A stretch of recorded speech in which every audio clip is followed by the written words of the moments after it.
The Cheyennes were disheartened by the loss of the ponies. They rode across the plain in gloomy silence, having rallied from the catastrophe which had fallen upon their village. They were completely disheartened by the fresh disaster which had overtaken them. "It is bad," said Running Crow. "The evil ones must be working against us." The credulous Cheyennes were impressed by the thought. It deepened their gloom, and filled them with superstitious dread. Their recent misfortunes suddenly assumed a new significance. They believed that they had aroused the displeasure of the evil ones. The idea startled them. They feared that still greater calamities might befall them. As the disastrous day finally came to its end, they approached a familiar campsite beside a large pool on the open plain. It was the only water within a half-day's travel, and as the plain offered splendid pasturage for the ponies, Red Dog determined to stop. Some of the warriors were eager to pass by, and continue the retreat from the Pawnee hunting grounds. "No, it would be foolish," Red Dog told them.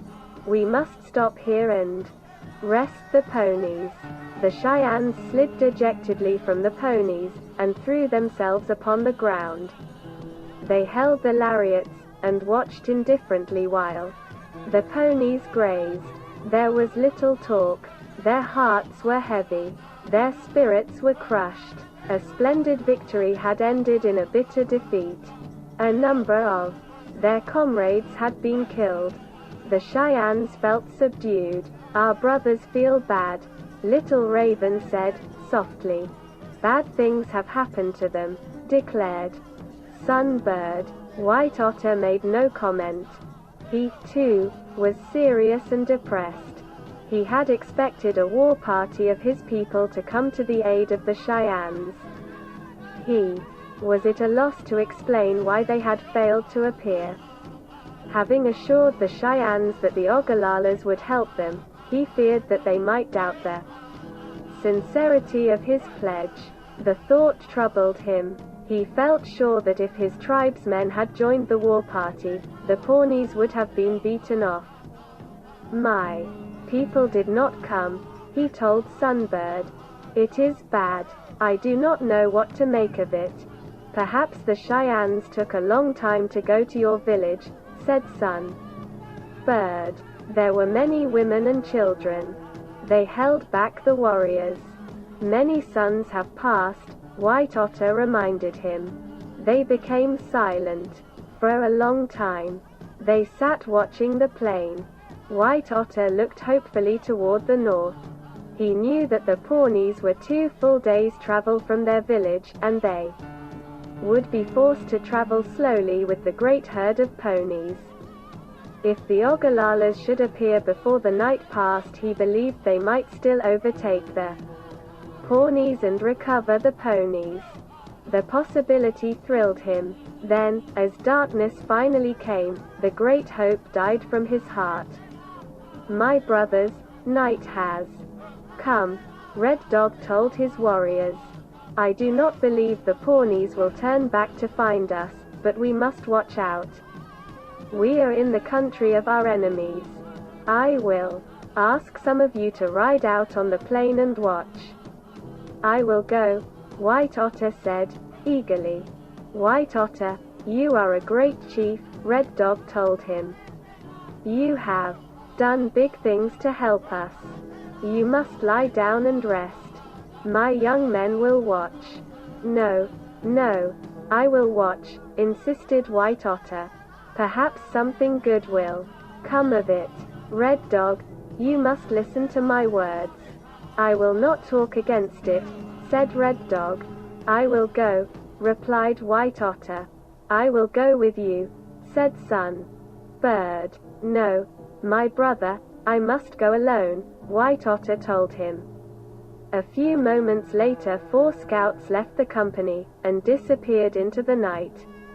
One was White Otter. He rode away toward the north. "I believe White Otter has gone to watch for his people," Little Raven told Sunbird. It may be true, said Sunbird.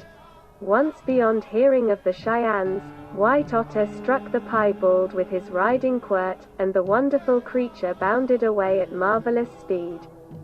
He rode far into the north before he finally came in sight of a dense cluster of trees. They were several arrow flights away. He stopped the piebald, and listened sharply. All was still. "It is bad," White Otter murmured. He rode slowly toward the timber. Then the piebald suddenly stopped and raised its head. White Otter peered eagerly into the darkness. A moment later a pony called. It was within bowshot. White Otter drew his arrows, and waited in trying suspense. The piebald was restless. He believed that someone was approaching. Then he heard voices. They were close by. He imitated the bark of the little gray fox. The sounds subsided. He listened anxiously. Many moments passed. Hope gave way to suspicion. Had he betrayed himself to his foes? The possibility startled him. Then he heard an answer to his signal. The bark of the little gray fox sounded a short distance ahead of him. His eyes flashed. His heart bounded with joy. "Ho! Dakotas!" he cried, eagerly. "Ho! My brother, come ahead," someone replied. "My ears tell me who you are, but I must be cautious," said White Otter. "Come, Ogallala, tell me your name." "Black Moccasin," said the voice. "It is good," cried White Otter. He rode forward, and met the famous Ogallala scout. They cantered toward the trees. "Have you fought the Kiowas?" Black Moccasin inquired, anxiously. "Yes, we went to their village and took away Red Dog and many ponies," White Otter told him. "Well, we came fast, but I see that we did not get here in time to help you," said Black Moccasin. "My brother, you must help us."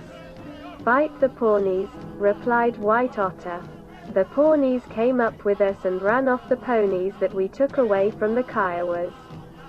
That is why I came to find you." Hi, that is bad," said Black Moccasin. At that moment someone challenged them. "It is good, my brother," cried Black Moccasin. "White Otter is here. Ride ahead," the scout told them. They advanced and met Hollow Bear, another noted Ogallala warrior. He accompanied them to the grove. White Otter was overjoyed to find a great company of Ogallalas assembled at the campsite. With them were the 5 Cheyenne scouts who had accompanied the women and children to the Ogallala camp, and the company of warriors who had escaped from the Cheyenne village. White Otter was welcomed with enthusiasm. "My brothers, I have found you. It is good," he said.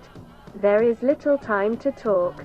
First I will tell these brave Cheyennes that Red Dog is alive. We took him away from the Kiowas. We also ran off many ponies. Come, Cloud Eagle, you know my words, tell your brothers about it." The Cheyennes were wild with joy. It was some moments before White Otter could proceed with his talk. "Now, Cheyennes, I will tell you something bad," he said, finally. "We were driving away those ponies. Everything was good. Then the Pawnees came. They were very strong. They caught up with us and ran off those ponies. We could not stop them. Ogallalas, we must ride after those Pawnees and try to get back those ponies. The Pawnees are not far ahead of us. I believe they stopped when it got dark. Their village is 2 suns' travel away. They cannot travel fast. I believe we can come up with them. I will lead you. Come, jump on your ponies, and follow me." The warriors ran to untie the ponies. A few moments afterward they followed their famous young war chief across the plain. It was a great war party. Wolf Robe, the venerable Ogallala chief, had sent his best fighters to aid the Cheyennes. White Otter thrilled at the thought of leading them against the Pawnees. White Otter, how did you come to find us? Black Moccasin asked curiously. I knew about that place. It is a good place to stop, White Otter told him. When Red Dog stopped over there by the water, I kept watching to see you. You did not come. I felt bad. Then it got dark. Then I said, perhaps my brothers are close by. Then I thought about that place. I said, perhaps my brothers are waiting there until it gets light. Then I came ahead to find out about it. Are the Cheyennes far away? Black Moccasin asked him. No, we will soon find them, said White Otter. He led the way at a fast pace, for he was eager to set out on the trail of the Pawnees. Without further delay, when they finally approached the spot where he had left the Cheyennes, White Otter raced forward in advance of the war party. Watch out! Someone is riding fast, the Cheyennes cried in alarm, as they heard a pony galloping toward him from the north. It must be White Otter, said Red Dog. Perhaps he has found out about something. They sprang to their feet, and waited anxiously for the rider.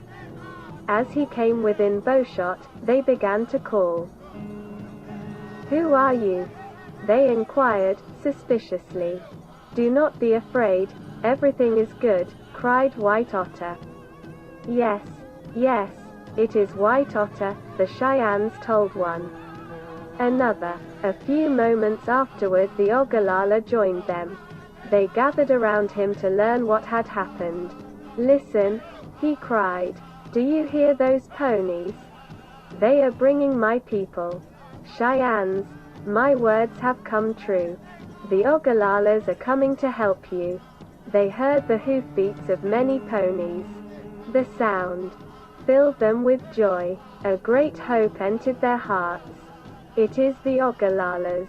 It is the Ogallalas, they cried, excitedly. Then the great Sioux war party dashed out of the night. Their arrival threw the Cheyennes into a tumult. For a moment all was confusion. Then White Otter took command, and restored order.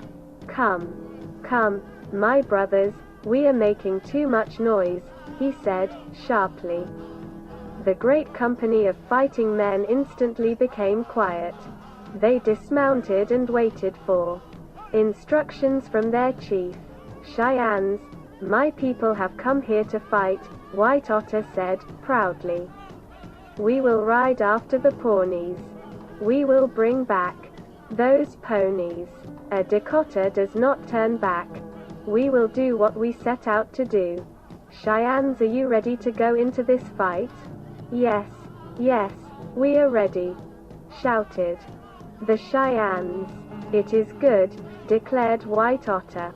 Wait, Ogallalas, I will give you some words, said Red Dog. I have talked with Cloud Eagle and Two Dogs and Walks Alone and Hairy Robe and Lame Bear. Those warriors took our women and children to your village. They gave me good words. Now I know that our people are safe in your lodges. Now I know that they will have plenty to eat and a good place to sleep in. Now I know that our people will stay with you until we fight the Pawnees and bring back the ponies. It is good, Ogallalas. You have good hearts for your friends. The Cheyennes feel good about it. We will always try to help you, Ogallalas. Your great chief, Wolf Robe, is too old to fight, but he has sent you here to help us. It is good. Now we are strong enough to fight the Pawnees. White Otter says that a Dakota does not turn back. It is true. The Dakotas are very brave. Well, the Cheyennes will keep close beside you. Ogallalas, White Otter, your chief, is a great leader. He took me away from the Kiowas. He was the leader. He told my people how to get into that camp. We did what he told us to do. Everything was good. All my people came out of that fight. It is something to talk about. Cheyennes Oglalas, listen to my words.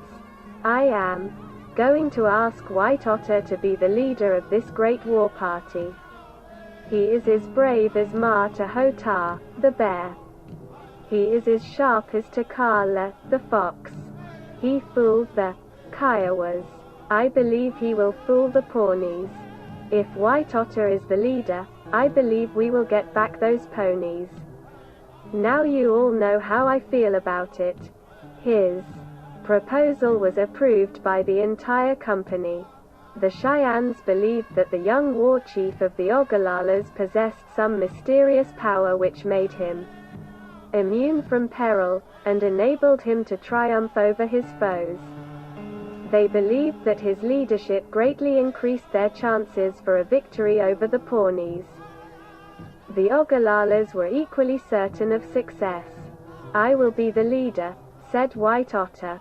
Now we must get away. Pretty soon the light will come. There is little time. Come, Red Dog, send someone to call in the scouts. Then we will ride away.